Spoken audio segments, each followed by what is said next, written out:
家坐喺台灣嘅歐泥裏邊咧，終於就要同大家開估啦。我嘅評測咧係台灣嘅苦茶，如果苦度係7嘅話咧，香港大概只係5左右。我仲帶咗啲手信俾啲香港朋友添。不過問題嚟啦，點解要走去帶啲苦茶俾香港嘅朋友做我嘅手信呢？唔通人生仲唔夠苦咩？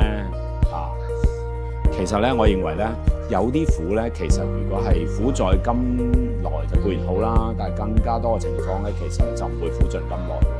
大部分嘅情況咧，都係只會更加苦。咁當然啦，如果你只係有少少挫折，2個禮拜、3個禮拜都過咗啦，咁呢啲人唔係咩問題啦。